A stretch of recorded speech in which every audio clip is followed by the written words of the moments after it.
The Great Salt Lake is located in northern Utah, and it is the largest saline lake with no outlet in the Western Hemisphere and the 8th largest in the world. It sustains more than 10 million migratory birds and 350 bird species, and it directly supports 9,000 jobs and annually fuels $2.5 billion in economic activity in the form of recreation, mining, and brine shrimp harvesting. But the Great Salt Lake is rapidly shrinking, with little to no end in sight without some kind of action.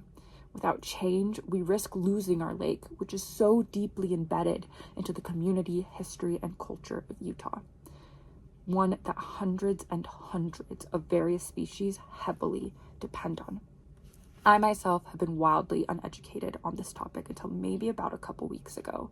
I'm not proud of it, but I imagine, like many of you, it's simply an issue I didn't realize had so much at stake. There's no shame in being unknowingly unaware, but I want to answer some questions I had when I first began doing my research, because this is an issue worth caring about. I hope to answer what the problem is with the lake, what's causing this damage, what effect this has on humans, what effect this has on the environment, and what can be done to help.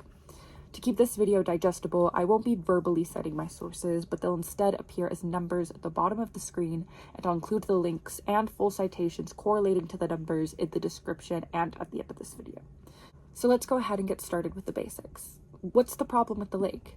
As I just mentioned, the lake is shrinking, reaching its all-time low in 2022.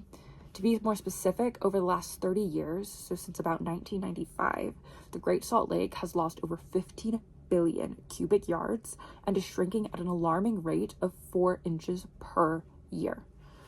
This image shows the difference in water levels of our lake from 1985 on the left to 2022 on the right. And when there's less water in the lake, the salinity levels rise as the salt and water ratios are thrown off.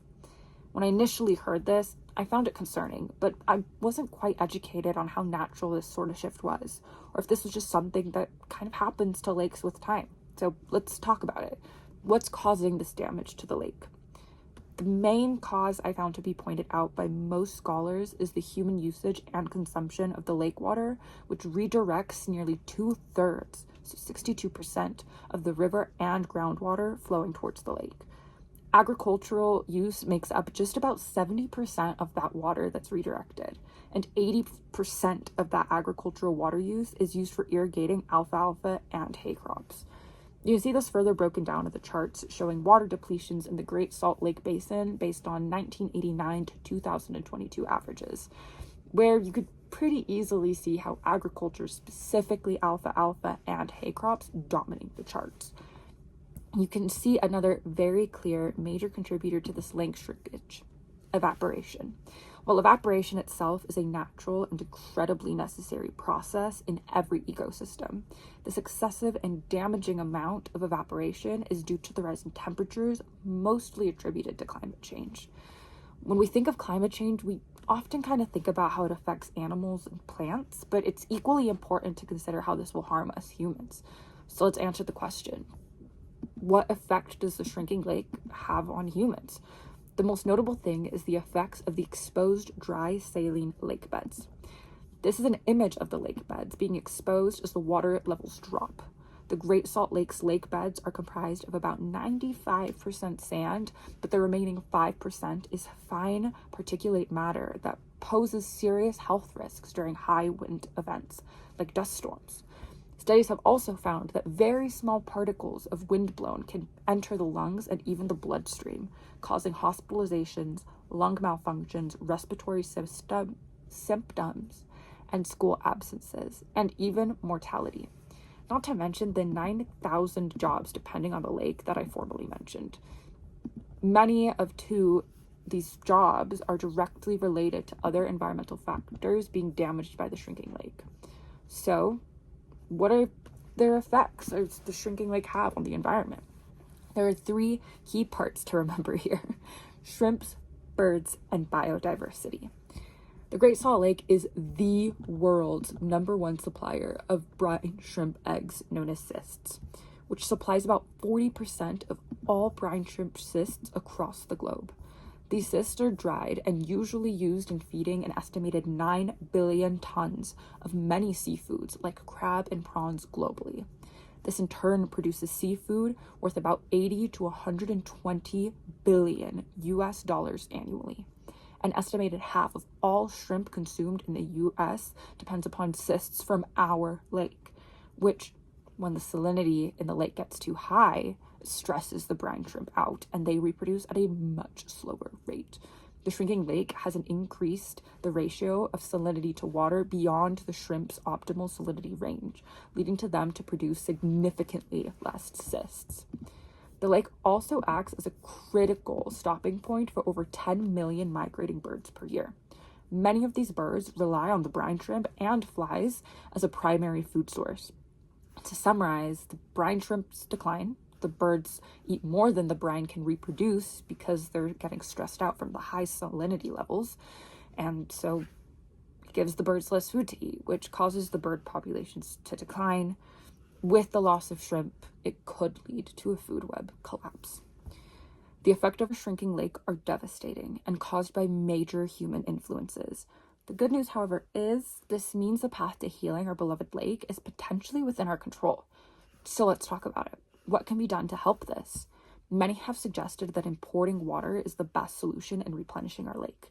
And while that may be a good emergency measure, many investigators argue that the reduction of water consumption from the rivers and groundwater leading to the lake is a more sustainable, affordable, and time-efficient solution.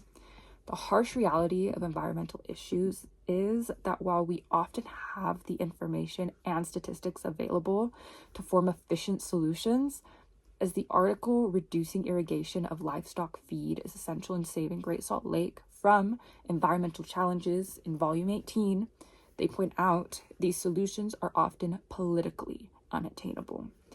While this article goes over many possible solutions, they all boil down to the same thing. We need agricultural adjustments. This study found that the most potent solutions would involve a 61% reduction in alfalfa production, along with the following 26 to 55% of grass hay productions, which would result in reductions of agricultural revenues of 97 million US dollars per year, or 0.04% of gross domestic product of the states. Farmers and ranchers involved in cattle feed production, along with related agricultural businesses, could be fully compensated for lost revenue generation at a cost ranging from about $29 to $124 per Utah resident each year. The details are a bit more complicated, but the conclusion seems to be that this is totally possible. But just as the paper points out, it is very dependent on legislatures and farmers' willingness to comply with these changes. We have the solutions. We just need to start taking the steps to get there. We've looked at the basics of some of the issues happening with the Great Salt Lake: evaporation, climate change, and agricultural irrigation. This will lead to hazardous dust storms and will continue to significantly impact our shrimp, birds, and biodiversity. The solutions are here, but one of the key hurdles is making the necessary changes, which rely heavily on legislature. Issues like these can be incredibly demotivating and emotionally taxing. We often see everything that can be done focusing on legislature and government action, but I want to assure you that there is something that you can do too. Go to rallies and show lawmakers that we still care. They've passed legislation to support our lake, but are yet to take immediate action and treat this like the crisis it is. Rallies tell our government what issues we the people care about, and it's a very accessible way to learn more about the issues impacting your community and show support for these issues. You can also write letters to your local government expressing your concerns and worries. I urge you to do your own research on environmental justice and how these issues are so deeply interconnected with just about every civil rights issue. And lastly, I urge you to put the message out there. This is an emergency crisis that requires immediate action. As the BYU Department of Wildlife and Plant Sciences shares, if this loss rate continues, the lake as we know it is on track to disappear in 5 years. Do your research, stay informed, contact your local representatives and lawmakers, and let Utah know you care. Thank you.